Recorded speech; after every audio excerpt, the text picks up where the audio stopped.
The monitor was already screaming when she walked in. Not one of those gradual alarms, the kind that builds slowly and gives the room time to adjust, time to prepare, time to pretend the situation is still manageable.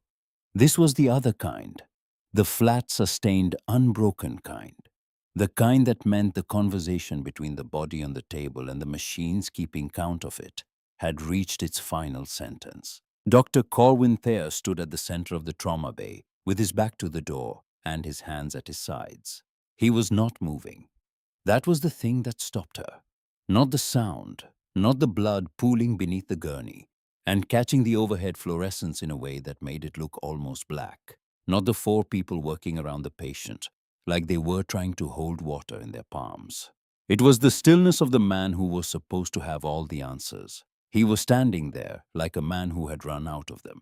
She stepped through the door. She did not knock. She did not ask permission. She did not look at anyone in the room except the man on the table, and she looked at him the way a person looks at the sentence they have already finished reading in their mind before their eyes reach the period. Thayer turned.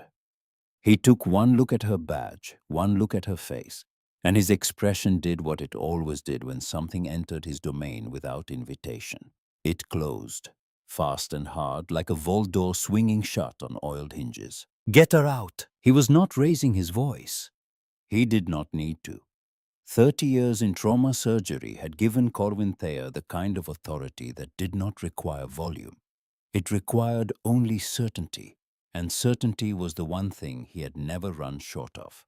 Until today. "Get her out of my trauma bay, now." Nobody moved. Not because they disagreed with him, not because they had decided in that fraction of a second to take the side of a woman none of them had seen before this morning. They did not move because something in the way she had come through that door, steady, unhurried, her eyes already on the patient, and not on any of them, had produced in each of them a very specific kind of pause.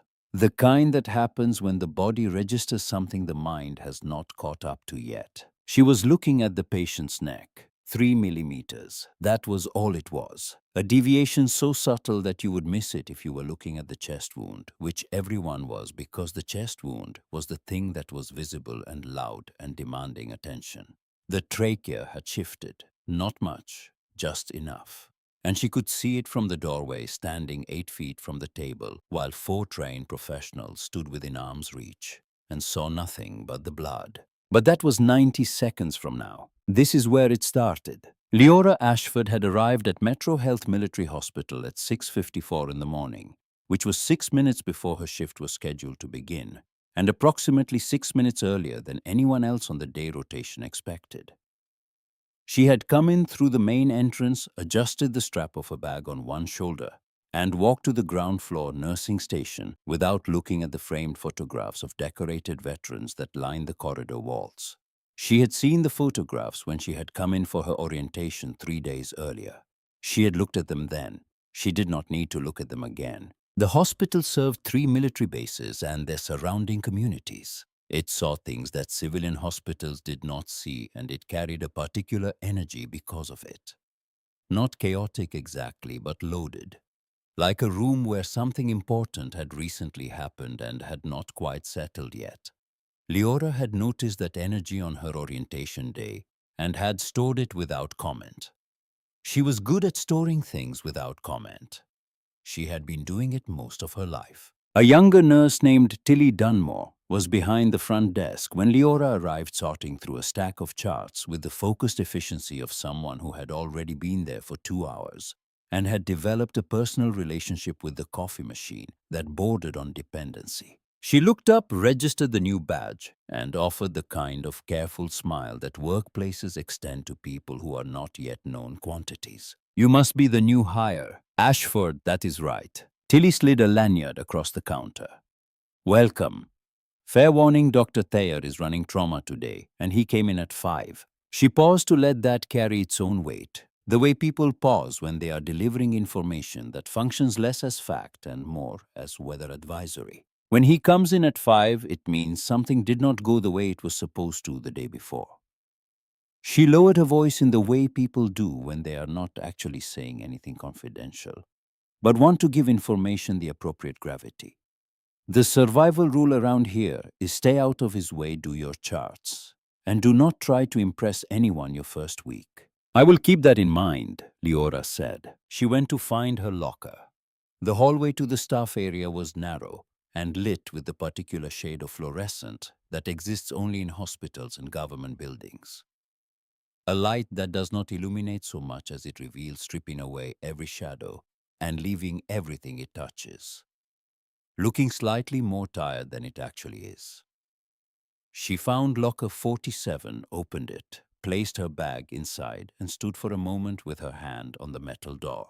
Her fingers went automatically to the breast pocket of her scrubs. A habit. The fingers reaching for a place where something used to live and finding nothing there. She had stopped carrying certain things a long time ago, but the hand still remembered. She closed the locker and went to work. The morning passed. The way mornings at busy military hospitals always pass.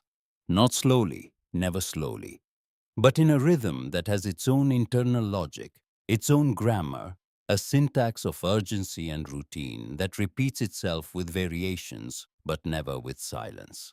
Vitals charts, V-lines checked and rechecked, a burn case in Bay 3 that needed its dressing changed with specific care, and a specific sequence that Leora executed without looking at the instructions posted on the wall above the bed. She knew the sequence. She knew it the way a pianist knows a piece they learned so long ago that the knowledge has migrated from the brain to the hands and lives there now independent of thought. A man in Bay 7, with a suspected concussion from a sparring accident at the base gym, kept insisting he was fine and kept trying to sit up. Leora redirected him back to horizontal each time with a gentleness that was persistent and a persistence that was gentle. And each time she did it, the man looked at her with the slightly baffled expression of someone who is not accustomed to being managed and is not entirely sure how it keeps happening. She did not rush. She did not stumble. She did not ask for help she did not need, and she did not offer help that had not been requested.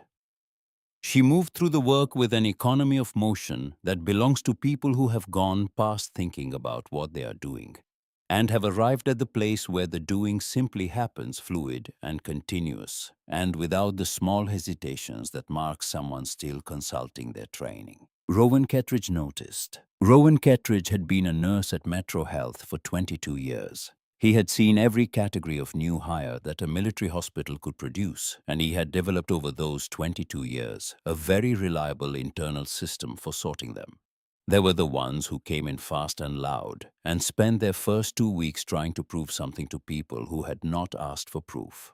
There were the ones who came in nervous and soft and spent their first 2 weeks trying not to be noticed, which was its own kind of performance. And then there were the ones, rarer maybe 1 in 40, who came in like they had already been somewhere harder than this, and who moved through the work with a fluency that went beyond training. Who had gone past thinking about it the way a river goes past a stone, not by stopping, but by having been moving for so long that the stone was simply absorbed into the current. Leora Ashford moved like one of those. He watched her for 20 minutes from across the hallway before he walked over. He crossed his arms. He did not make a production of it. You have done this before. She was adjusting an IV line and she did not look up. Done what? This. All of it. He kept his voice neutral. Not unfriendly, just direct, the way veterans of a profession speak to each other when the professional courtesies have been set aside in favor of honest assessment. You move like someone who has worked trauma, not simulation, actual trauma. I had good training, Jefferson Health. He studied the side of her face while she continued working on the line. The steadiness of her hands was in his professional assessment, not something you learned in any nursing program he had ever heard of. Those hands belonged to someone who had used them in conditions where the steadiness was not a skill, but a survival requirement. Jefferson does not produce nurses who move like that. She looked at him then, direct, even giving him nothing that was not already on her face. I had a non-standard rotation. He held her gaze for a moment longer than was strictly conversational, long enough to confirm what he already suspected, which was that the story she was telling was not the story there was to tell. Then he uncrossed his arms, nodded once, and walked away. He was not a man who pushed without a reason to push, but he did not stop watching her either. And for the rest of that morning, wherever Rowan Kettridge was in the department, some portion of his attention stayed on the new nurse, who moved like she had already been somewhere. The rest of them had not. By noon, the emergency room had processed 14 patients. Standard morning for a Tuesday. Minor fractures, the burn case, 2 concussions. A blood pressure crisis in an elderly veteran who had forgotten his medication for 4 days running and had come in looking like a man who had lost an argument with gravity and was still trying to figure out what had happened. Leora moved through all of it without incident and without fanfare. And if anyone on the staff had been asked at that moment to describe her, most of them would have said something like, quiet, competent, keeps to herself. That was the version of Leora Ashford that existed in this building. It was a real version. It just was not the only one. She was standing at the nursing station updating the blood pressure patient's chart when the radio crackled. The words came through in pieces at first, the way radio transmissions often do when they are carrying weight that the signal itself seems reluctant to bear. Breaking up, reassembling the static between syllables, making the brain work to fill in what the ears missed. But she heard the key words before the rest of the station had registered that a transmission was coming in at all. Military transport, multiple trauma, convoy, 11 minutes. She set down the chart. She did not look at anyone. She did not rush. She simply began moving toward the trauma corridor with a calm and a directness that had nothing to do with urgency in the way most people understood urgency, and everything to do with the fact that she had already somewhere behind her eyes, in the place where the other version of her lived and worked and had never fully gone quiet, begun the process of sorting through what was coming and deciding what it would require. Rowan caught her before she reached the corridor. His hand did not touch her arm, but his presence in her path was the physical equivalent of a closed door. New nurses do not go into trauma their first week. That is policy. I know the policy. Then you know you need to stay out here and assist with triage. She looked at him. Something in her face settled into a stillness that was not defiance and was not argument.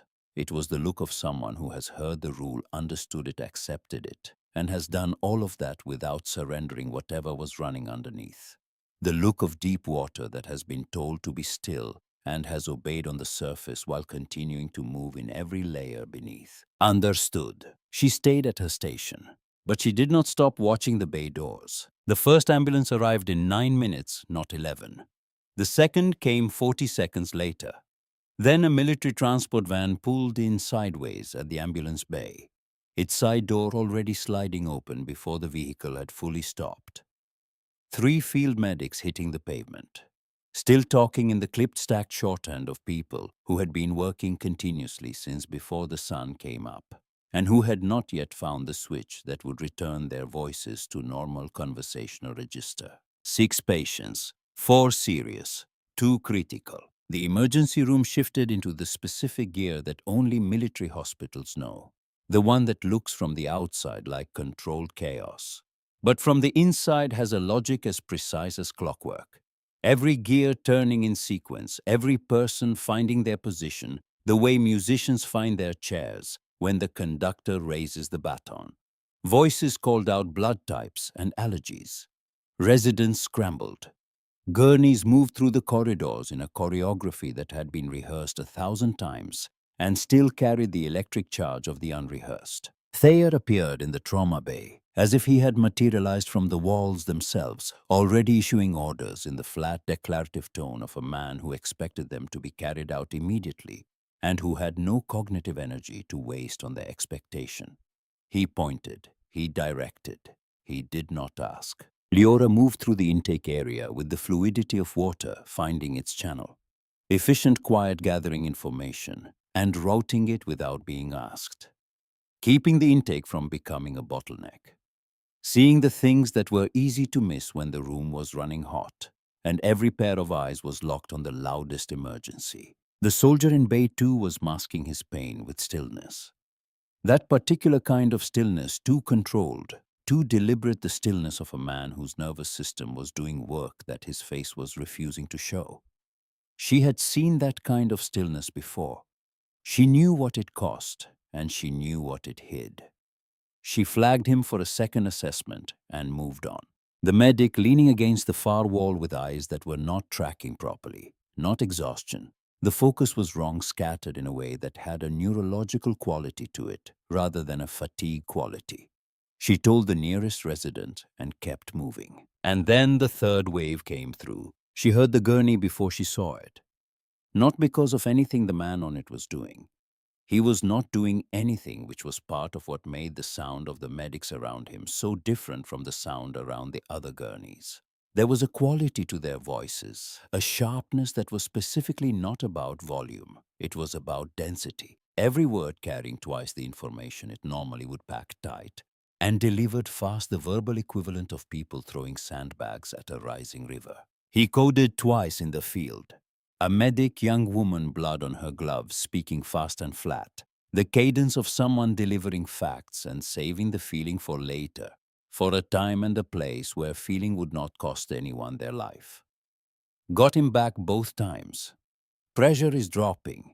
20 minutes since the incident. Gunshot wound to the chest.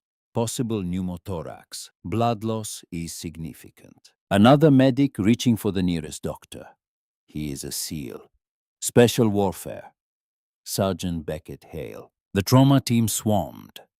Thayer was already there, already calling out orders, his voice filling the bay with the authority that comes from knowing you are the last line between a man and the end of his life, and accepting the weight of that knowledge every single day for 30 years without setting it down. Leora stopped just outside the trauma bay entrance. She should not have been there. Her station was 30 feet back. But something in her feet had moved without explicit instruction from the rest of her, and now she was standing at the edge of the controlled chaos with her arms at her sides and her eyes on the man on the gurney. Sergeant Beckett Hale was built the way certain men are built, who have spent their lives not in gyms but in the field, where strength is not aesthetic but architectural. Broad through the shoulders, a jaw that held it set even in unconsciousness, as if the muscles there had long since forgotten how to fully release.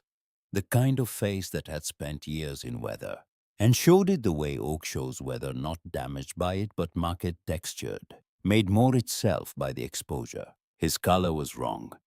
Not the wrong of blood loss alone, though there was plenty of that. The wrong of a body that was working against itself. His breathing had a quality to it that was shallow and mechanical, a rhythm that was laboring in a way that told her even from 8 feet away that something was preventing the chest from doing what the chest was supposed to do. The field dressing had been applied well. Someone competent had packed that wound under pressure, and the packing had held through transport. But something had shifted, something small and catastrophic, the way the small and the catastrophic so often travel together. The trachea, the line of his neck, a deviation, subtle, 3 millimeters at most. To the right. Left tension pneumothorax, building. The kind that did not wait, did not negotiate, did not give second chances. Pressure is dropping. Someone called out the numbers and the numbers were a countdown. 70/40. Push another unit. Where is the chest x-ray? 2 minutes out. We do not have 2 minutes. Thayer's voice clipped and final. Get me the ultrasound. She watched the ultrasound wand move across Beckett's chest. She watched Thayer study the image with the focused intensity of a man reading a sentence that will determine whether he goes home tonight having saved a life or having lost one. She watched Resident Loomis beside him look at the same image and say nothing, because he did not know what he was looking at. And she watched the monitor above the bed begin to move in the wrong direction. The numbers dropping in the incremental, relentless way of something that has already decided what it is going to do and is simply carrying out the decision. He is not perfusing adequately. Thayer said it mostly to himself in the private register of a man talking to the problem rather than to the room. The alarm changed pitch, higher, more insistent. The sound of a machine that has stopped suggesting and started demanding. He is going into VFib. Paddles, charge clear. The shock went through Beckett Hale's body, and the flat line on the monitor stuttered and came back thin and uneven, like a man walking a wire in high wind. alive but barely, present but not committed. Again, the team worked. Every person in that bay was doing their job, and Leora could see that clearly. She could see the competence and the training, and the genuine desperate effort of people who wanted this man to live. She could also see with equal clarity what they were missing, and those two things sat in her chest like two stones of very different weight. Pressure, 60 over 30. He is going to arrest again. Thea said nothing for a moment. When he spoke, his voice had dropped half a register, and that drop said everything the words themselves did not. It said that Corwin Thayer, who had spent 30 years refusing to accept the unacceptable, was beginning to calculate the mathematics of the impossible. Get a crash cart ready. Call cardiothoracic. A pause.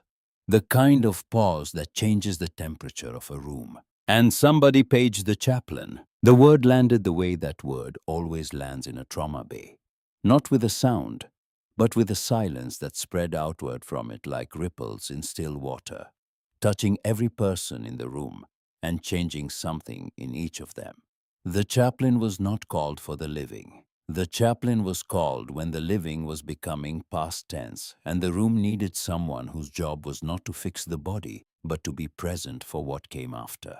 Leora stepped fully into the doorway. She looked at Beckett Hale, at his chest rising and falling in that wrong, shallow rhythm, at his hands lying loose at his sides, the knuckles scarred, the fingers slightly curled, at the monitors counting down what everyone in the room was beginning in some quietly professional corner of themselves to accept as his final minutes. And she felt something she had not felt in a long time. Not fear, not panic, something colder than either of those things and more precise. Something that lived in the place where the other version of her had never gone quiet, had never stopped watching, had never fully accepted the retirement that the rest of her had signed the papers for. Certainty. He is not gone. She did not raise her voice. The words came out at conversational volume, and they cut through the room with a clarity that turned three heads simultaneously, including Thayer's. He looked at her for exactly 2 seconds. His face went flat, the expression of a man whose authority has just been challenged in his own operating theater by someone whose badge says she has been in this building for less than 12 hours. Who are you? Leora Ashford. Nursing staff. You are not cleared for trauma. Get out of my bay. His trachea is deviated. She said it the way you say something that is a fact and not an opinion. Something that does not require agreement to be true. You are missing a tension pneumo on the left side. That is why he is not responding. I said, get out. His voice rose. He pointed toward the door.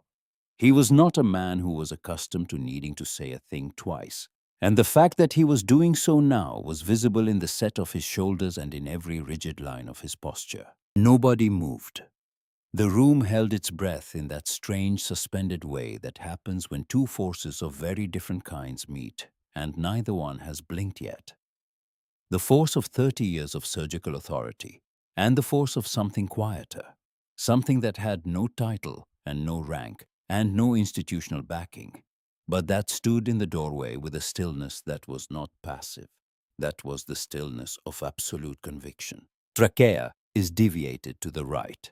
She was simply speaking clearly the way you speak when you need information to travel across a room and land correctly, and there is no time for it to be misheard. Left tension pneumothorax.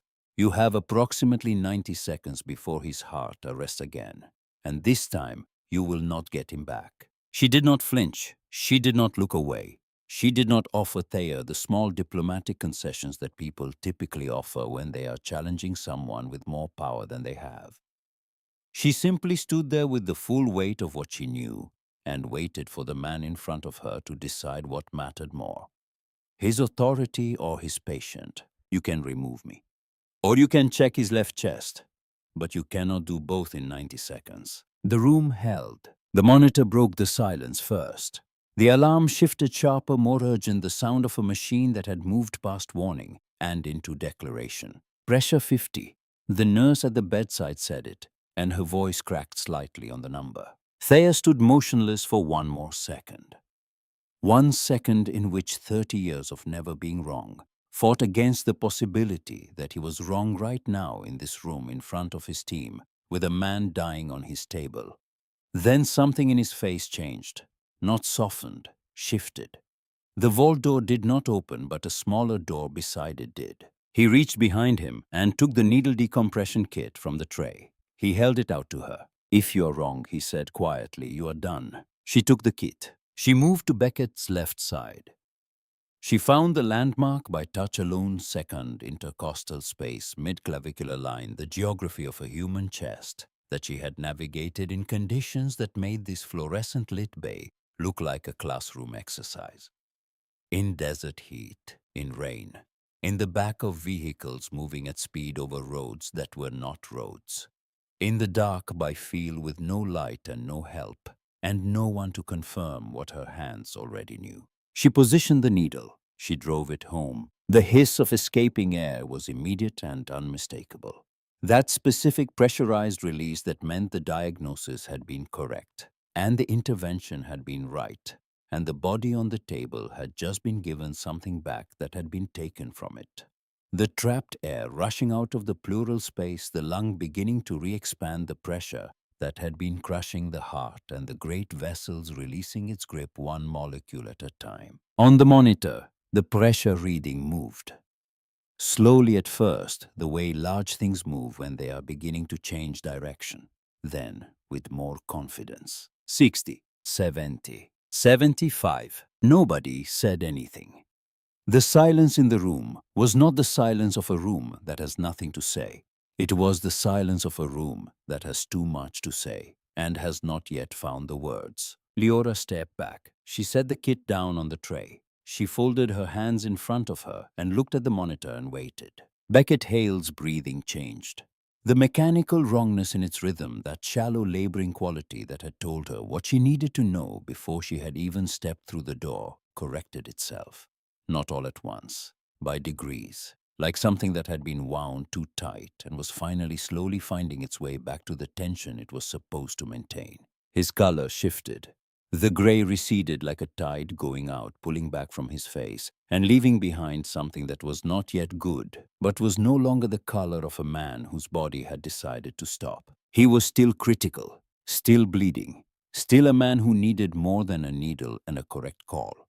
But the immediate cliff they had been standing on the edge that everyone in the room had been looking over had moved back, and the room exhaled, collectively and without anyone acknowledging it in the way that rooms do when the worst possible thing has been postponed. For the next 40 minutes, Leora worked alongside the trauma team in a way that no one who had watched her quiet morning could have predicted. She did not take over. She did not push Thayer aside or diminish him in front of his team. But when she saw something, she said it, and every time she said it, she was right. The dosage adjustment on the vasopressors that brought Beckett's pressure up 3 points. The positioning shift for better venous return that stabilized his rhythm. The specific way the chest wound needed to be repacked. The field medic had compressed at an angle that was working against itself slowly, and she could see it, because she had done this in places where there was no tray, no fluorescent light, no second pair of hands. Resident Loomis watched her work with an expression somewhere between confusion and awe. "Where did you learn that technique?" He asked it quietly during a brief pause. "Field training." "What field?" She did not answer. She was already moving toward the next thing that needed doing. Dr. Margot Fielding arrived for the surgical consult. She was a compact woman in her late 40s who moved with the compressed efficiency of someone who had long since stopped being interested in her own reputation and had transferred all of that energy into being very good at what she did. She looked at the chart, looked at Beckett, looked at Leora standing beside the bed with steady hands and a face that gave nothing away. "This is the nurse who decompressed him." "Yes," Loomis said. Fielding looked at Leora. Not the evaluation of a superior assessing a subordinate, but something more horizontal than that. The assessment of one professional recognizing the marks of another. "Good call on the timing." Another few minutes with the tension, and we would have herniated his mediastinum. We would be having a very different conversation right now. "I know," Leora said. Fielding studied the chest imaging on her tablet.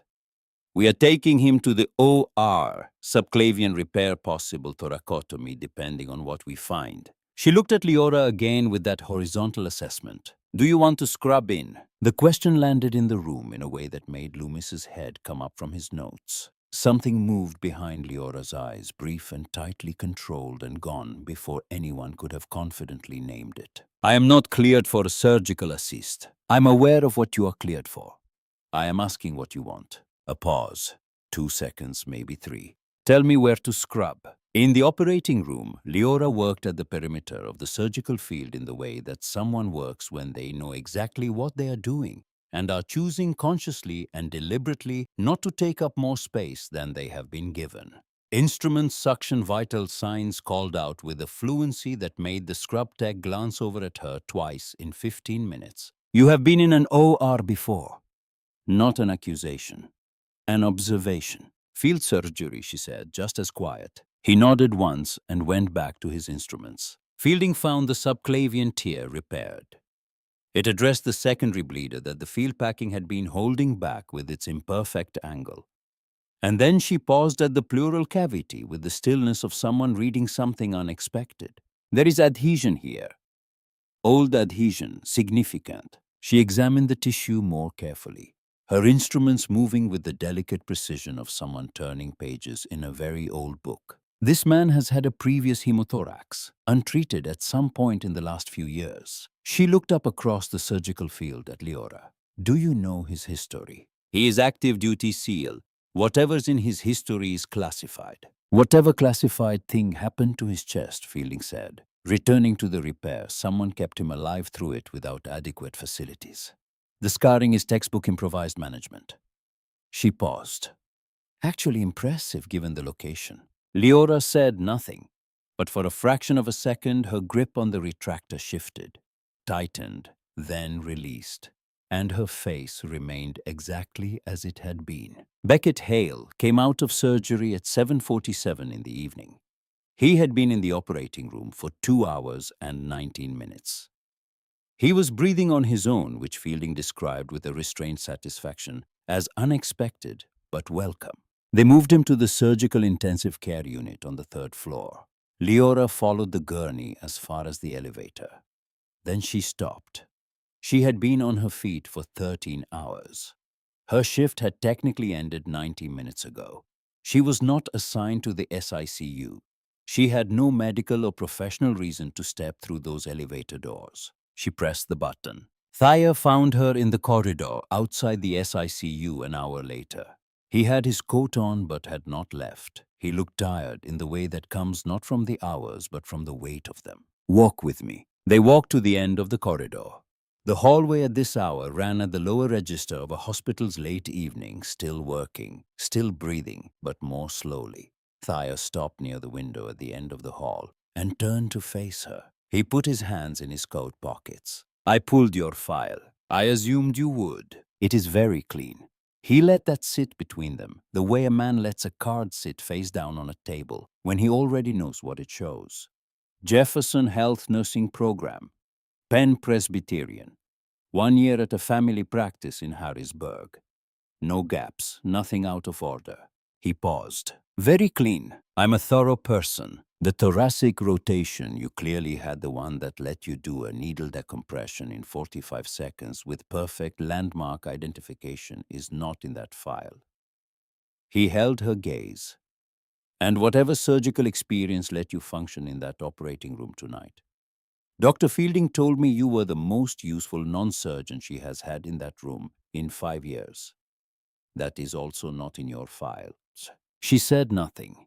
She let the silence do what silence does in conversations like this, which is to acknowledge without confirming and to confirm without explaining. I'm not asking you to explain anything. Thayer's voice was different now. The authority was still there. It would always be there. It was structural part of the architecture of the man, as permanent as bone. But something underneath it had shifted into a quieter register, something with more weight to it. I am not filing a report. I am not making this into something official. He looked out the window for a moment. The parking lot below was lit in the yellow-orange of hospital lights at night. A military transport van sat near the far entrance, the same one from earlier in the day, or one identical to it. He looked back at her. I need to know one thing. She waited. The patient in there. He nodded toward the SICU. Sergeant Beckett Hale. Do you know him? The corridor was quiet. Somewhere down the hall, a cart moved past an intersection. A phone rang twice and stopped. The building breathed its steady institutional breath around them. Leora looked at Thayer for a long moment with the kind of steadiness that was not absence of thought, but its opposite. A very full, very careful consideration of what could be said and what could not, and what the difference between those two things would cost. Not in any way that affects my medical judgment. Thayer held her gaze. His jaw tightened, a small controlled movement that in a man like him was the equivalent of another man slamming a fist on a table. Then he nodded. Once. Short and considered. Get some sleep, Ashford. You are on shift at 7. 8 words from a man like Corwin Thayer. In a moment like this, 8 words were more than most people ever received. She understood that. He walked away down the corridor without looking back. Leora stood at the window. She pressed the backs of her fingers against the glass. It was cool. The kind of cool that the body registers not as temperature, but as presence, the solid reality of a surface that will not move. She lowered her hand.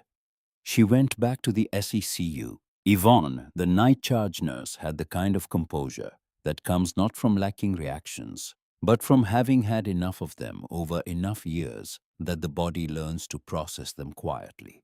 She looked at Leora's badge when she came through. Day shift. I know. You are the one who called the Nuo in the air. Yes. Yvonne looked at her for a moment. Then she tilted her head toward the room at the end of the bay. He has been moving. Not conscious, but moving.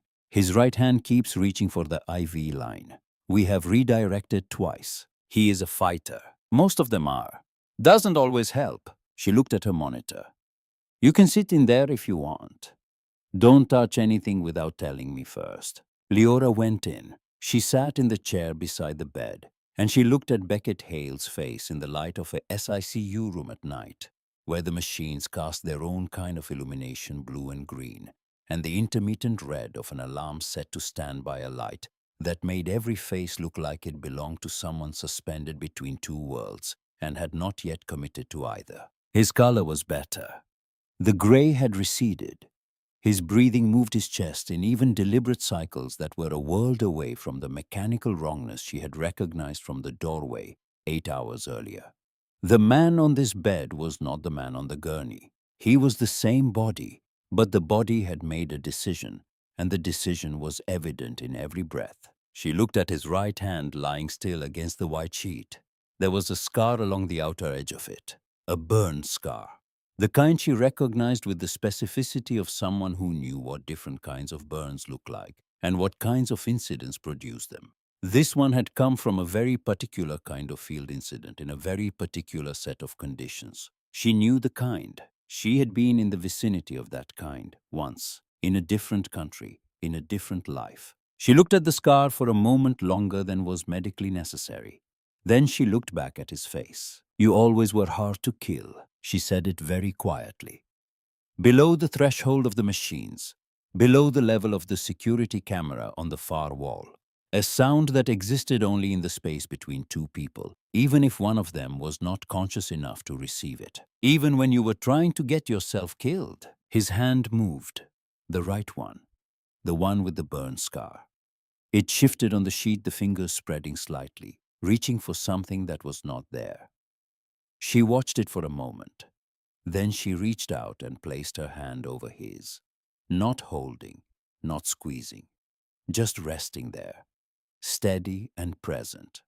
The weight of one person's hand saying the only thing it was possible to say in a room like this, without words. I am here. His fingers did not curl around hers. He was too far under for that, but they stilled. The restless searching stopped and his hand lay quiet under hers, and the monitor beeped on in its steady metronomic way, and the room held them both in its blue-green light. At 9:47, his eyes moved. Not opened.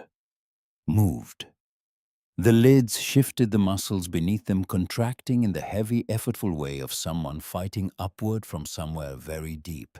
The way a diver looks when they are coming up from a depth that did not want to release them, pushing against the weight of all that water, with nothing but the body's insistence on returning to air. She was on her feet before she had made the conscious decision to stand. Hull.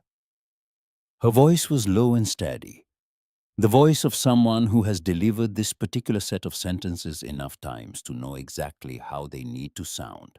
You are in a hospital. You are safe. Do not pull at anything. His lips moved, dry, cracked, barely parting. A sound came out of him that was rough and scraped and almost without shape. Almost. But she had spent years learning to hear things that were almost not there, to find signal in noise that would have been silence to anyone else. And she heard it. He said or tried to say shadow, not her name, her call sign, not the name in any administrative file or personnel record. Shadow was the name the team had given her in the field, the name that had traveled through 3 years of missions and one very specific night in a country she was not supposed to have been in, and had stuck the way only the truest names stick, the ones that are not given by paperwork or ceremony, but by the people who have seen you at the exact intersection of who you are and what you do. The name that was not on any file in this building, that was buried in classified documents in a building with a different address in a city she had not returned to in 2.5 years. A name that no one in this hospital had spoken, that she had not heard spoken by anyone in 2.5 years. Her throat tightened. Involuntary, immediate. She managed it in approximately 1.5 seconds, which was under the circumstances as fast as possible. She leaned in close, close enough that her voice would carry no further than his ear. I am here. You are safe. Do not talk. His hand moved on the sheet. That same reaching movement. She put her hand over it. This time, his fingers curled, not strongly. More pressure than strength, more intention than force, but deliberate. The fingers wrapped around two of hers with a specificity that could not be mistaken for reflex. His eyelids pushed open. His eyes were a pale gray, the specific gray that belongs to open water under an overcast sky. And they were clouded with sedation and pain, and the confusion of someone who does not know where they are. Only that they were somewhere else moments ago, and that the somewhere else was worse. They moved across the ceiling, the equipment, the white wall. Then they found her face and stopped. The confusion did not leave his face, but something else entered it. Something that ran deeper than confusion, and quieter than recognition, and more complicated than either. You are supposed to be gone. His voice was wrecked, threaded through with anesthesia and trauma, and the after effects of a tube that had been down his throat. But the words were deliberate. He had chosen them. I know. You are real. I am real. He looked at her for another moment. The look of a man confirming the one thing he needed to confirm before he could afford to let go of the effort of staying conscious. Then his eyes closed again, not with the weight of unconsciousness, but with the exhausted deliberateness of someone who has gotten his answer and can now allow himself to rest. His grip on her fingers did not loosen. She did not pull away. By morning, the sedation had metabolized enough that his eyes had clarity. Pain was still there, visible in the careful way he held his breath between sentences, and in the stillness he maintained to avoid engaging the muscles around the chest tube site. But he was present, tracking. The man behind the injury had surfaced. Leora sat in the chair with his chart open on her knee, updating the overnight vitals with methodical precision, because she was a nurse doing her job. And that was not a performance. It was one of the true things. The convoy. Beckett said it without preamble. His voice had more body to it now. Hydration and rest doing their slow, unglamorous work. But the register had changed. This was not a patient talking to a nurse. This was a man reporting. 3 ambush positions across a 4-mile stretch. They knew our route. They knew our timing. They knew our air support rotation, the exact window between coverage cycles, when we would have the longest exposure. He stopped. drew a careful breath around the chest tube. That is not field intelligence, that is planning level access. An intel leak, she said, at minimum, possibly higher. His eyes were fully on hers, clear and urgent. The pale gray had sharpened into something that looked less like open water and more like the surface of a blade. 3 of my people did not come home. He said it, and then he stopped. He looked at the ceiling for a moment. When he looked back, his expression had changed in a way that was small and contained, and said everything that the words alone could not carry. Danny Reyes. He said the name like he was setting it somewhere specific, like he was placing a stone on a shelf where it would not be moved. Chris Okafor, Mark Tillman, each name separately, each one given its own space. 41 combined years in the teams. Danny had a daughter. She turned 4 in October. The room held that. The machines measured out their indifferent count, and Leora sat with it for exactly as long as she could afford to, which was not as long as she wanted, because the information he was giving her had weight and direction, and the direction pointed somewhere that required movement. You filed a report, she said, before I got on the transport.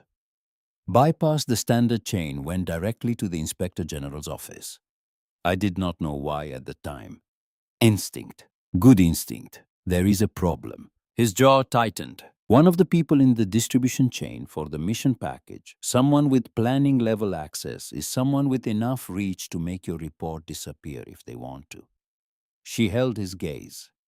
I need to see the distribution list. How? She stood up. She told him to rest. She told him his pressure needed to come up, and his oxygen needed to hold, and his surgical sites needed to stay clean, and that none of that happened if he was driving his cortisol through the ceiling. Same voice she had used in the trauma bay. Same quiet iron. He looked at her for a long moment. Something moved through his expression. Recognition. The understanding of a man who had just heard a tone he had encountered before in different circumstances from the same person, in a place that was not this place and a time that was not this time. He settled back against the pillow. Get some sleep, she said. I will be back. She waited until his breathing evened out. 3 minutes. Then she walked out of the room at a pace that gave absolutely nothing away. She found Dr. Thayer in his office at 6:49 in the morning. His light was on. He was behind his desk with coffee and charts and the posture of a man who had either never left or had arrived before 6. And the distinction between those two possibilities was not one he considered worth clarifying. I need access to the annex terminal, 3rd floor. He set down his coffee. That terminal is for administrative use during sensitive patient record review. I know what it is for. It requires my authorization. I know that too. He looked at her across the desk. The morning light came through the window behind him and caught the gray at his temples and the lines around his eyes, and he looked like what he was. A man who had spent 30 years in rooms where things got decided, and who had developed an extremely calibrated sense for when a conversation was about something larger than its surface. Is this about Hale? It is about patient welfare. That is not an answer. She held his gaze. Dr. Thayer, I need the terminal. I cannot tell you more than that right now. And I think you are smart enough to understand why. I am asking you to trust me based on yesterday. The office was quiet. Thayer picked up his coffee, set it down without drinking. Picked up a pen, clicked it twice, put it down. Small movements that were the equivalent of a long and complicated internal argument conducted at speed. Then he opened his desk drawer. He took out a key card and held it across the desk. Before she could take it, he held the other end for a moment. His eyes met hers, and something in them was no longer the eyes of a department chief looking at a nurse. They were the eyes of a father. Before my son died, before Daniel, he was in special warfare. SEAL. He was on a mission that did not have an official name. And when I tried to find out what happened, I found a wall. A very clean, very complete wall. His voice did not break. It did not waver. But it carried a weight that 30 years of professional discipline could not fully conceal, the weight of a man who had spent 7 years pressing his hands against something that would not move, and who had never stopped pressing. I have been looking at that wall for 7 years. He released the key card. Whatever you find, he said, you tell me what I need to know. Agreed. The annex terminal took her 3 minutes to access what she needed. She was not a technical specialist. That had never been her primary function. But she had been trained in enough adjacent disciplines to know how to read the shape of information without touching it directly, to look at the outline and understand what the outline meant. The convoy mission was classified at a level requiring specific command authorization. The route had been generated 72 hours before the operation and distributed through a chain with 7 points. 7 individuals or officers that had received the full package. Route timing, team composition, air support schedule. The ambush had been executed with a precision that narrowed the source of the leak to someone who had received the complete distribution. Not a partial brief, the full package. She found the list. She read through the names with systematic efficiency. She reached the 6th name. She stopped. Colonel Judson Prewitt. She sat with that for 30 seconds. 30 seconds was a long time for Leora Ashford. In 30 seconds, she could perform a needle decompression, assess a critical airway, calculate 3 different courses of action, and rank them by probability of success. 30 seconds of stillness indicated something operating below the level of training, something older and less manageable. Judson Prewitt was not an unfamiliar name. Judson Prewitt was the man who had sat across from her in a room in a building in Arlington 2.5 years ago, who had extended his hand and told her she had done good work, who had signed the documentation that transitioned her out of the program and into the clean, constructed life of Leora Ashford Jefferson, health graduate, family practice nurse, resident of Harrisburg, Pennsylvania. A woman with a thorough file and no gaps and nothing out of order. She had trusted him. Not completely. She had never trusted anyone completely. That capacity had been removed from her in stages in rooms where trust was a variable that could be manipulated and therefore could not be relied upon. But enough. Enough to take the handshake and the signed papers and walk out of that building, believing that the door she was walking through was the door she had chosen. She logged out. She stood. Then she walked back toward the SICU and everything that was waiting there. The phone call from Tilly came at 8:47. Leora was writing at the nursing station, updating charts with the 8 o'clock vitals. When the phone rang, and Tilly's voice came through with a careful quality that immediately sharpened Leora's attention. There is a man at the front desk.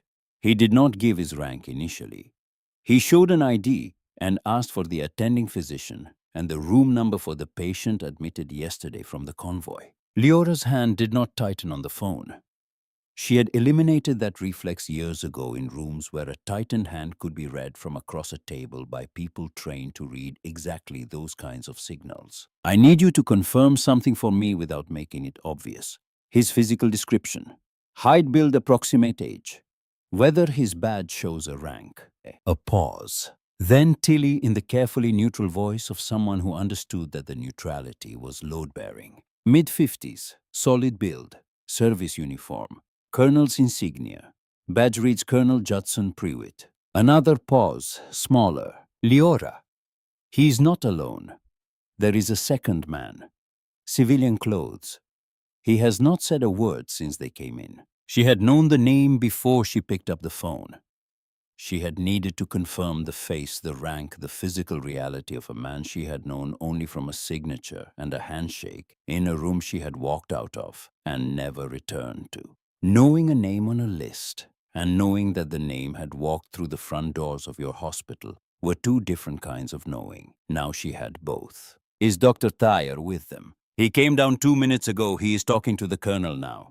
Tell Thayer I need 12 minutes. Can you tell him that without explaining why? A shorter pause. I can manage that. Thank you. She had 12 minutes. She went to Beckett's room. She told him what was coming. She told him quickly and precisely, and without the verbal cushioning that people typically use when delivering information that has sharp edges. Prewitt is downstairs. He brought someone. Civilian clothes, trained surveillance posture. I am going to handle this.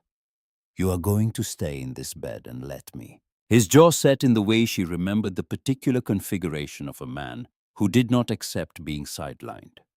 But his body understood what his will did not, and the body held him where he was. The man with Prewitt Beckett said. His voice had gone flat, operational flat, not active military. His posture is wrong for it. But he has been trained. The way he holds a wall, the way he watches a door.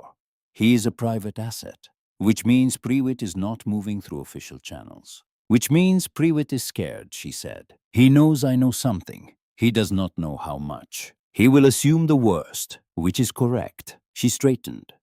She walked to the door. She stopped and looked back at him once. Do not pull at anything. She went to the nursing station and sat down. She was writing, genuinely writing, updating notes when the elevator doors opened. Two sets of footsteps. One confident and measured, the practiced cadence of a man who had walked corridors of authority for decades. One quieter, civilian souls on hospital flooring slightly behind. I need to see the patient in room 1. The voice carried the weight of authority that certain men accumulate, the way sediment accumulates layer by layer, year by year, until it becomes geological. Sergeant Hale. I am his commanding officer. She looked up. Colonel Judson Prewitt was in his mid-50s, built solidly with the kind of face that existed in photographs on the right kind of walls in the right kind of offices. His service uniform was immaculate. She understood immediately that the uniform was a tool, a way of walking into a room and restructuring the power dynamics within it before a single word had been spoken. The man beside him was younger, 30s, dark jacket, dark slacks that were too carefully chosen to be casual. Eyes that watched everything by looking directly at nothing. Then he did something she almost missed. Almost but did not. He was the last one through the elevator doors. And in the half-second before Leora looked back at her chart, his left hand, the one closest to her hanging at his side, turned slightly outward. Palm facing her for less than 2 seconds. Fingers loose. Not a wave. Not a gesture anyone watching would register as deliberate.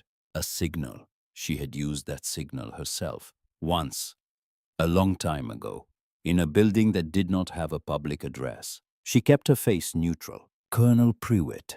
Her voice was even and professional. I am Leora Ashford. I am managing Sergeant Hale's care today. Prewitt looked at her with the calibrating assessment of a man who sorted people quickly and permanently. I need to see my soldier. She gave him the protocol.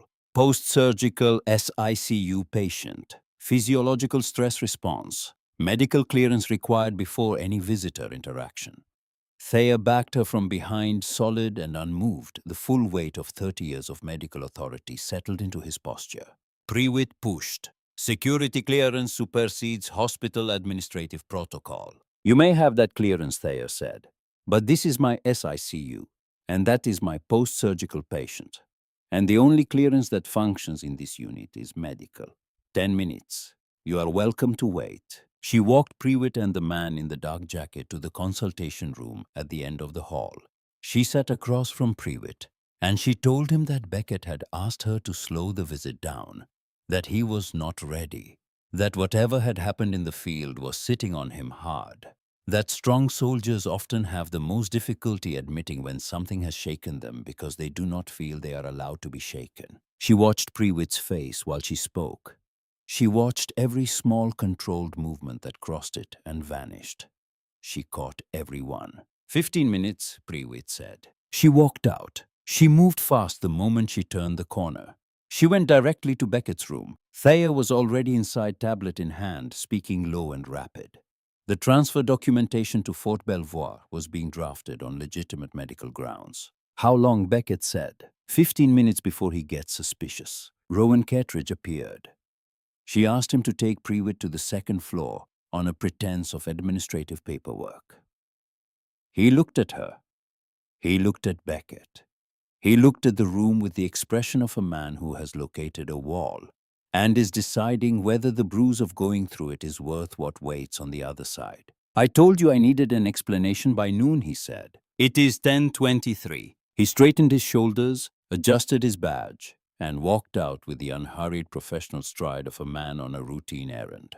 which was exactly what it needed to look like. The transport team arrived at 10:37. Beckett was transferred from bed to gurney. Equipment secured, lines accounted for. In the consultation room 40 feet away, Rowan was running out of fictional paperwork. They moved. Service elevator, ground floor, bay doors. The March air came through cold and immediate. They loaded Beckett into the transport vehicle. Leora climbed in after him. Brannigan, the paramedic, pulled the bay door closed. 10:44 in the morning. The vehicle pulled out of Metro Health Military Hospital. Behind them, Colonel Judson Pruitt was walking out of the consultation room. 12 minutes into the drive, Leora saw it. A dark sedan, 3 vehicles back, maintaining distance with the particular consistency that is not traffic but intention. She watched it for 90 seconds to be certain. She was certain. She moved to the partition between the bay and the cab. Change of plan. We are diverting to the military relay station at Quantico South. I need a Medevac helicopter. The driver looked at her in the mirror. Ma'am, our orders are Fort Belvoir direct. Your orders just changed. The sedan followed through 2-lane changes. It did not follow the third, the one that took them off the highway toward the relay station. Either it had been called off or it had been made. Either way, the window was open, and she intended to be through it before it closed. The Medevac was on the tarmac when they arrived. Rotors already turning. The transfer from vehicle to helicopter took 4 minutes and 11 seconds. Leora supervised every connection, every line, every monitor lead. She climbed into the helicopter beside the gurney, and Brannigan followed, and the doors sealed, and the aircraft lifted, and the ground fell away beneath them. They were 25 minutes from Fort Belvoir by air. At minute 3, Beckett looked at her through the noise and vibration. His face held the stripped-down honesty of a man who has placed his life in someone's hands, and has done so not because he had no choice, but because the hands were hers. At minute 7, his blood pressure dropped. She saw it on the monitor before the alarm triggered. The number falling with the specific velocity that meant this was not a gradual decline. This was a structural failure. Something had given way. The subclavian repair, the vibration of the helicopter, the particular frequency of rotary wing flight had worked against the sutures the way water works against rock, not with force, but with persistence. The repair was leaking. Blood was filling the space that had been cleared 6 hours ago in an operating room with proper lighting and a full surgical team and every instrument known to modern thoracic medicine. She had none of those things. She had her hands. She had Brannigan. She had a field kit that contained what field kits contain, which is never enough, and always exactly what you have. Pressure is dropping, Brannigan said. His voice carried the tightness of a man who is professionally trained for emergencies and is discovering that this emergency is larger than his training. I know. Give me the packing kit. All of it. She opened Beckett's surgical gown. She found the site. The bleeding was not catastrophic yet, but it was committed. It had a direction and a momentum, and it would reach catastrophic in minutes if it was not addressed by someone who knew how to address it. She knew how to address it. She had done this in the back of vehicles moving at speed over roads that were not roads. She had done this in buildings with no electricity and no water, and no one else in the room. She had done this in the dark by touch, alone with the sound of things outside the walls that made the sound of this helicopter seem peaceful by comparison. She repacked the wound, each movement precise, each pressure calibrated, the fingers reading the tissue the way a musician's fingers read strings, finding the exact point where pressure becomes control and control becomes survival. Hold this, she said. Exactly here. Exactly this pressure. Do not adjust. Brannigan held it. His hands were trembling. Hers were not. The monitor continued its descent. 80, 75, 70. She adjusted the vasopressor drip. She repositioned the drainage. She spoke to Brannigan in short, precise sentences that left no room for misunderstanding and no space for the panic that was visible in his face. 18 minutes remaining. 18 minutes in which there was no surgeon, no operating room, no team. There was a helicopter shaking in the March wind, and a man bleeding, and a woman who had spent a decade learning to keep people alive in conditions designed to kill them and who was not going to stop now. The monitor held at 68. It did not climb. It did not fall. It hung there in the balance point between enough and not enough, and she held it there through force of skill and force of will. And the refusal she had carried with her since she was 23 years old in her first field deployment, when she had decided that the people under her hands did not get to die while she was in the room. Not today, not here, not him. At minute 25, the helicopter began its descent. She felt the shift in altitude before she heard the pilot's call. The angle changed. The engine pitch shifted. The ground was coming up to meet them. Acha. The skids touched. The doors opened. The March air came through, and it smelled like jet fuel and a cut grass, and the institutional efficiency of a military medical facility that had been notified and had prepared and was ready. The team was there. Dr. Kessler at the front already assessing before the gurney cleared the door. Hands reaching, voices calling, the choreography of a receiving team that had done this many times and would do it many more. And standing beyond the medical team at the edge of the tarmac, a group of soldiers. They had come because they had heard. Because in the specific communication network of military bases, news travels at a speed that has nothing to do with technology and everything to do with the fact that the people in these buildings know each other by name and by history and by the weight of shared service. They knew Beckett Hale's team. They knew the three who had not come home. Danny Reyes, who had a daughter who turned 4 in October. Chris Okafor, who had served 14 years without missing a single deployment rotation.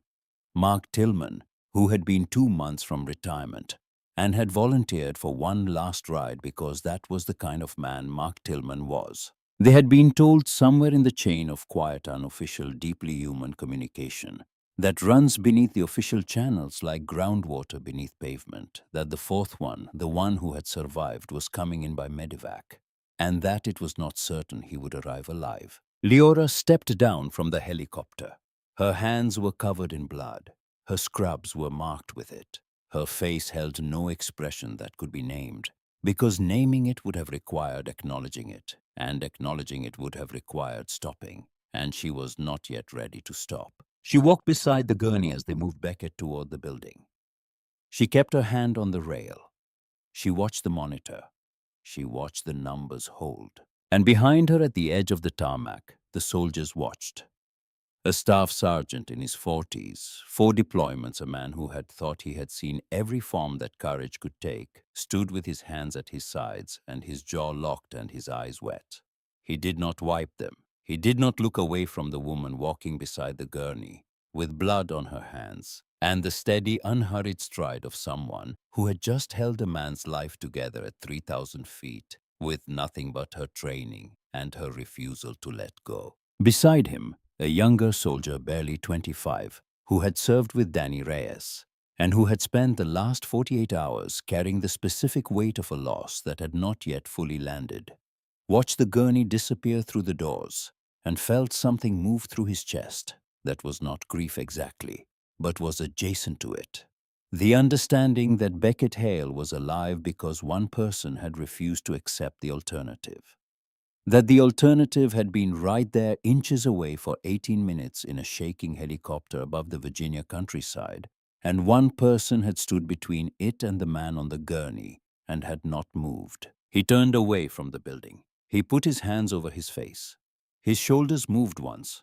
Then he dropped his hands and straightened and walked back toward the barracks with the particular posture of a young man who has just added something to the architecture of what he believes and who will carry it for the rest of his life. The doors closed behind the gurney. The tarmac was quiet. The helicopter that had carried 2 people through 18 minutes of the kind of minutes that contain entire lifetimes within them was powering down its rotors, slowing its engine, cooling its work for now complete. Dr. Kessler met them inside with the focused energy of a man who was genuinely good at what he did and who had long since stopped requiring anyone to tell him so.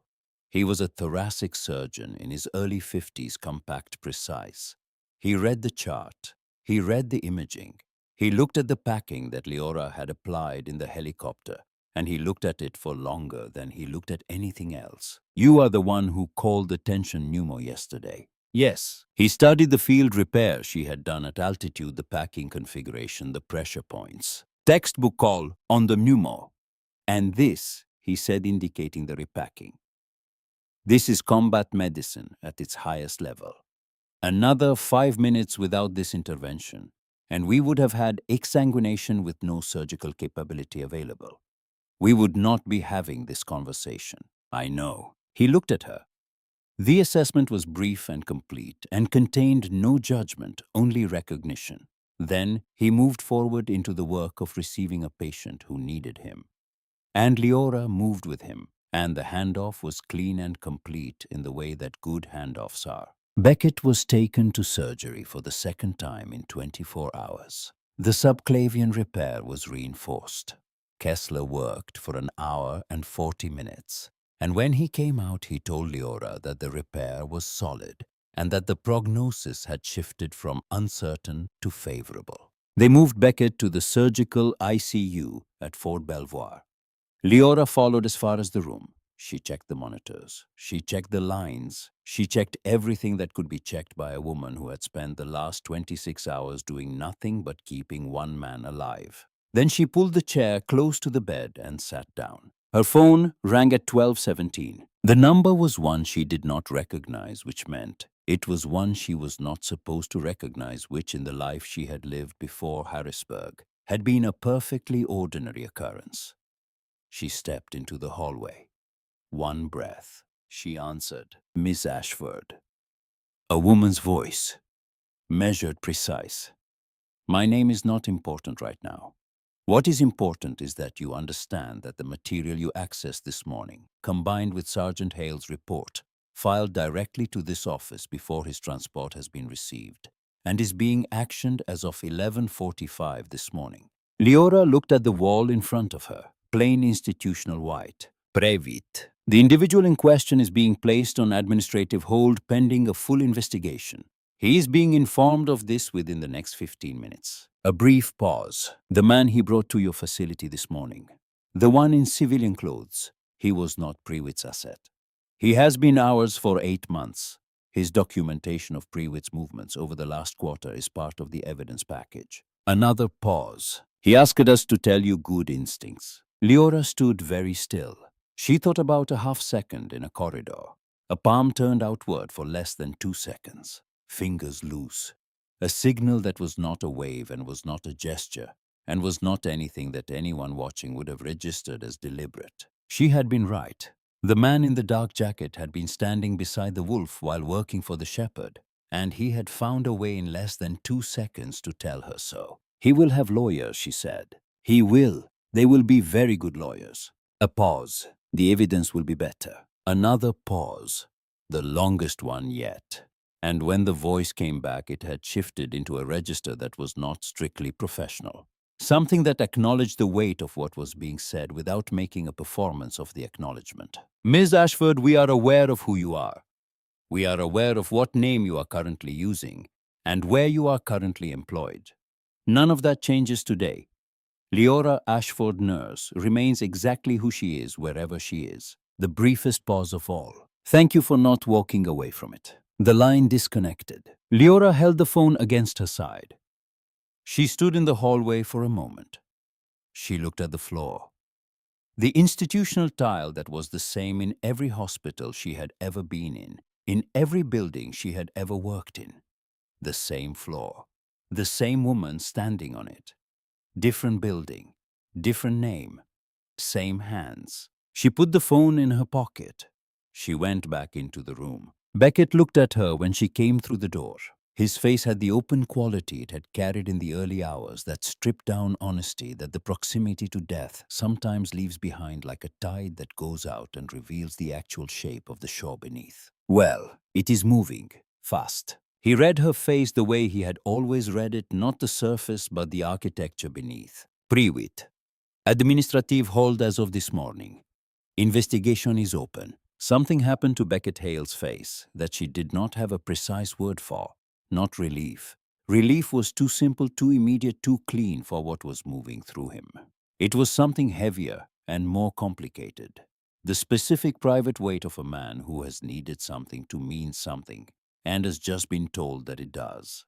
That three names spoken to a ceiling in a hospital room were not going to dissolve into the vast indifferent machinery of sealed files and classified outcomes and official silence. His jaw worked once.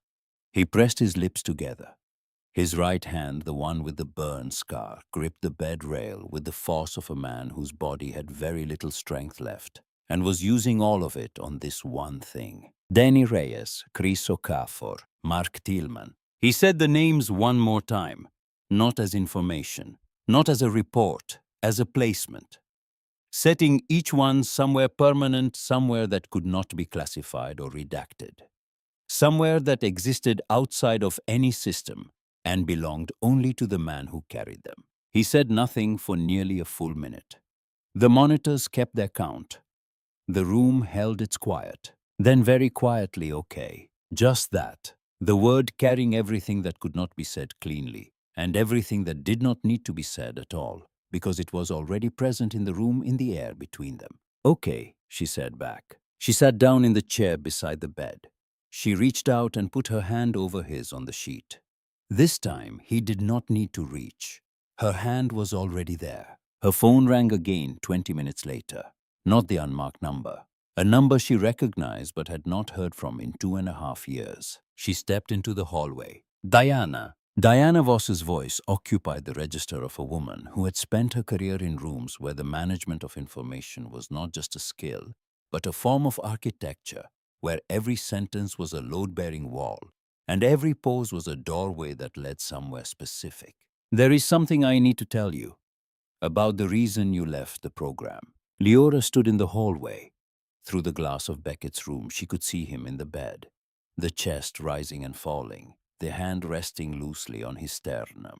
Tell me now. A silence. The kind that precedes information that will rearrange the furniture of a person's understanding of their own life. You did not leave because you asked to leave. Leora said nothing. You were moved. Diana said it without apology, in the tone of someone presenting a structural fact rather than defending a decision. You were in the program following threads the way you follow threads, getting very close to Prewitt's operation. You were approaching it from a direction no one had approached it from before, a direction Prewitt himself had not anticipated. She paused. If you had stayed in the program another 3 months, you would have found him. Or he would have found you first. We did not know which. The hallway was quiet around Leora. A door opened and closed somewhere down the corridor.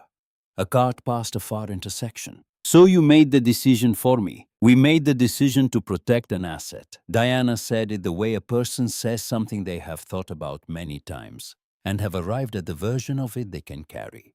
A very specific kind of asset. The kind that does not exist on paper. The kind that can move through the world with a clean history and a nursing badge and be in exactly the right place when the right moment arrives. The life in Harrisburg was yours. We did not construct it, but we chose the location. We chose the circumstances because we needed someone in the proximity of military medical infrastructure with your particular combination of skills and with no trail that led back to anything. Leora stood with this for a moment. She stood with the weight of it, the gravity of learning that a door you thought you had chosen to walk through had been opened for you by hands you could not see, and that the room on the other side, the room you had furnished and lived in and called yours for 2.5 years, had been selected for you by people who were thinking in timelines longer than your own. You are telling me that I was never really out. I am telling you that you were protected. That is different. A pause. Longer than the others. And I am telling you because you are owed it. Because what you did today was not something we asked you to do. You did it because it was in front of you, and it needed doing. And that is the truest thing I can say about who you are. Thank you for telling me. Take care of yourself, Leora. The line disconnected. She stood in the hallway for longer than she needed to. She looked at the floor, at the scuff marks and the wheel tracks, at the tile that was the same in every hospital she had ever stood in. She went back into the room. Beckett watched her come through the door. He read her face. He did the thing he had always done, reading not what was shown, but what was being managed. Finding the difference between the two and understanding that the difference was where the truth lived. Was that what I think it was? Diana Voss. He was quiet for a moment. A man whose body did not have the capacity to help carry the weight of what his mind was holding, and who was holding it anyway through an act of will. So practiced it had become indistinguishable from nature. She looked at him, at the pale grey eyes that had found her face across a hospital room, and stopped. I was never as far out as I thought I was. Does that change things? She thought about this honestly. She owed him honesty and she owed herself honesty. And in this room, at this moment, there was no version of the truth that would be served by anything less. It changes the story I told myself, about why I left and what it meant and what I was building. She looked at her hands, the hands that had held a needle in a trauma bay and repacked a wound in a helicopter, and had not faltered through any of it.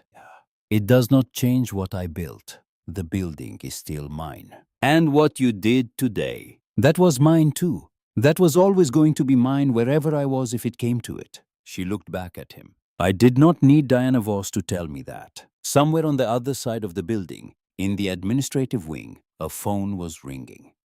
And at Metro Health Military Hospital 40 minutes away. Dr. Corwin Thayer was standing at the nursing station in an empty SICU holding a desk phone, waiting through 3 rings. When someone answered, he said, "This is Dr. Corwin Thayer at Metro Health Military Hospital. I need to speak with the Inspector General's office for the Department of Defense. I have documented material regarding a potential compromise of classified operational intelligence, and I am prepared to provide it in full." He looked at the empty room at the end of the bay, at the stripped bed and the coiled lines and the space where a man had been and was no longer because someone had gotten there in time. "Yes," he said, "I will hold." And he held. The way he had been holding for 7 years. The way a man holds when the thing he is holding is not a phone, but the accumulated weight of every unanswered question about a son who went somewhere classified and did not come back. Except that now, for the first time in 7 years, the holding felt like it was going somewhere. Like the wall he had been pressing against had developed somewhere in its vast clean surface a crack. The message arrived at 5:17 in the afternoon. 2 words from the Arlington number. "Privi detained." Leora read it once. She put the phone back in her pocket. She looked at Beckett. "It is done." He held her gaze. She watched him take the words in, watched them move through him the way something moves through deep water, slow at first, and then faster, reaching toward the place where it needed to arrive. The place where Danny and Chris and Mark lived, where 14 months of operational service under a man who had been trading their routes and their timelines and their lives lived. Where the precise architecture of a convoy ambush that had been designed by someone who was supposed to protect them lived. She watched his throat move, his jaw set. He held it all, not by making it smaller, by bearing the full weight of it. The way certain men bear weight, the way mountains bear weather, not by resisting it but by being large enough to contain it. He said nothing for a long time, then okay. The same word, the same weight, but different now. Quieter, more final. The okay of a man who has arrived at a place he was not sure existed and has found that it does. "Okay," she said. She reached out and put her hand over his on the sheet. His hand was still beneath hers, the restless searching that had characterized his first hours of consciousness. The fingers reaching for something that was not there had finally completely come to rest. They sat in the quiet of the room while the afternoon light moved through the window and the monitors measured out the steady, persistent work of a body, choosing incrementally and without drama to continue. 6 months later, the circles under Leora Ashford's eyes had faded. Not disappeared. She had made peace with that. But faded. She was sleeping 6 hours most nights. Not 8.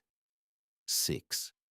But 6 that were genuine, the solid, restorative kind that left her waking with something to work with rather than just the absence of exhaustion. She drove to Metro Health every morning, left at 6:38, arrived at 6:54, 6 minutes early, still always. The investigation into Colonel Judson Pruitt had been formally opened by the Department of Defense Inspector General's office and had expanded in the weeks following, as the documentation Leora had pulled from the terminal and the report Beckett had filed from the field were corroborated by two additional sources the investigation had independently developed. Prewitt had lawyers. They were very good lawyers, as had been predicted. The evidence was better.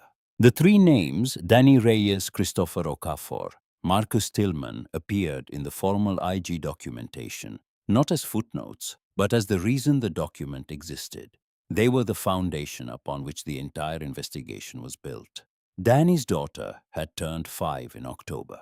On a Thursday morning in September, Leora stood in front of a room of 14 people in the Metro Health Continuing Education Center. She did not have a slide presentation. She had a tourniquet on the table in front of her. She let the room settle. She looked at the 14 faces nurses, a resident, 2 paramedics on an inter-service training rotation, and in the second row, Tilly Dunmore, who looked at Leora with the attentive expression of someone who had decided months ago that this woman was worth paying attention to and had been proven correct. 2 hands. Leora picked up the tourniquet. Most of the time, 2 hands are doing one thing. You are a nurse, so they are doing medical things. You develop a fluency with your hands that is specific to one set of tasks, and that fluency becomes reflexive, and that reflexive competence is genuinely valuable. She looked around the room. What I want to talk to you about this morning is what happens in the moments, and there will be moments in this work with this patient population when the task in front of your hands is not the task they were trained for. She set the tourniquet down. 2 hands. They can do more than one thing. The question is whether you have prepared them to make the transition. Rowan Kettridge arrived at the doorway halfway through the session. He paused when he saw the room and the 14 people and Leora standing at the front of it, with the authority of someone who had earned the right to teach, not through credentials, but through the accumulated evidence of what she had done when the credentials were irrelevant. He caught her eye. She gave him nothing except a slight nod. He nodded back, short, considered. They had not discussed what had happened in March in any complete way. That was not the kind of conversation Rowan Kettridge required, and it was not the kind of conversation Leora needed to have. What had happened was that he had covered her assignment. He had walked down a hallway with the appropriate pace and posture and had bought the time that had been needed. Afterward, she had told him the outline, the shape of the thing stripped of the classified particulars. He had listened. He had said I should have trusted what I was looking at from the start. She had said you trusted it when it mattered. He had been satisfied with that. She was satisfied with it. They had moved forward. That was enough. On a Sunday evening in late September, she sat in her car in the parking lot of Metro Health for 22 minutes before going inside for the overnight shift she had picked up. Not because she needed to collect herself, because the evening was clear and the parking lot was quiet, and she had been moving very fast for a very long time. And sometimes the right thing was to simply stop and let the world be still around you. She took out her phone and called her mother. It rang twice. Leora.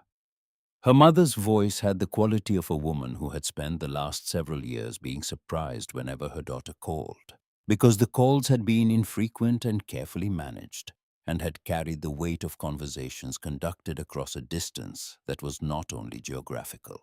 Is everything all right? Everything is fine, Mom. I am just calling. A pause. The pause of a woman recalibrating. How are you? You sound different. I am good. I am actually good. Her mother was quiet for a moment. The kind of quiet that contains not absence but fullness. The fullness of a woman who has worried about her daughter for years, without knowing exactly what she was worrying about, and who is hearing something in her daughter's voice that she has not heard before or has not heard in a very long time. Your father would be proud of you. Leora's jaw tightened slightly, the involuntary response of a muscle that had long since learned to absorb that sentence without visible reaction. She held the feeling for a moment. And then she did something she had not done before. She let it exist without managing it. She let it sit where it landed without picking it up and examining it and placing it in a compartment. She let it be where it was. "I know," she said, and she did know. She had known it for a long time. She had simply for a long time not known what to do with the knowing, had treated it as a weight rather than a foundation, had carried it in front of her rather than beneath her. Something had shifted on that in the last 6 months. What had been in front of her was now beneath her. And the difference between those two positions was the difference between being slowed by something and being held up by it. She talked for 34 minutes. She told her mother about the continuing education session about Tilly, who was shaping up to be exactly the kind of nurse this hospital needed. About Rowan, who had recently begun deferring to her expertise in trauma situations in a way that was entirely practical and not sentimental, which he respected more for that. She said goodnight. She sat for another 3 minutes in the quiet of the car.